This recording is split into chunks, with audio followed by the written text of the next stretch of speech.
A celebration underway as we speak with the opening of 2 new facilities today, and that's happening, of course, 2 years, if you can believe it, after that Carpenter 1 fire. Yeah, and if I understand it, that's up in the Humboldt area, which is Northern California, and this is coming 2 years after we had this big fire here. They're talking about celebrating the reopening of several trails damaged in the Carpenter 1 fire. So this is a big deal because if they can recover, I guess the point of the story is we can recover too. News 3's Craig Figner live out near the Spring Mountains Visitor Gateway near Mount Charleston. So Craig, what can you tell us?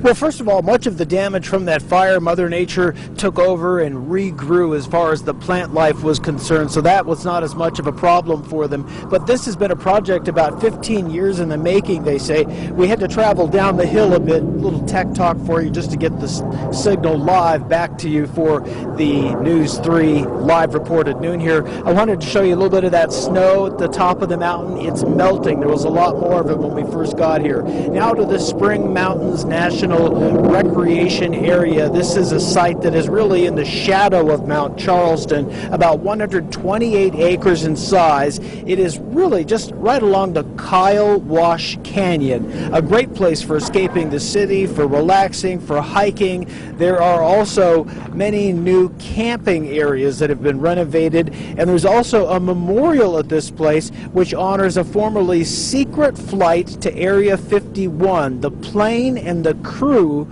they crashed here.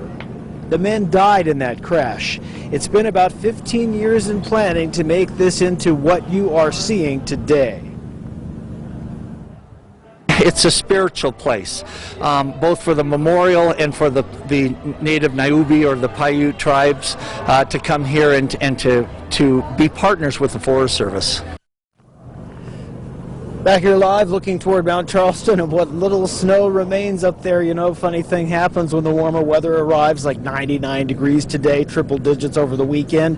The snow on the mountain, it starts to melt. And literally over the past hour we've watched it melt fairly quickly, what little snow was there. Now back to that new area of forest for people to enjoy. It's free. That's the first part I like to say. It doesn't cost you anything. The campgrounds do carry a cost. There's 40 miles of hiking trails for all skill levels, including some people who might have to use wheelchairs. They have walking and wheelchair trails for people to use. There are 2 different amphitheaters. One seats about 40 people, another 300 people. All of this, again, open today, just a 45-minute drive from Las Vegas, and I can tell you from very personal experience, it's a little bit cooler up the hill, just a bit. You might need a sweater if it's the afternoon or evening. Some advice. Happy Friday. I'm Craig Figner reporting live, News 3.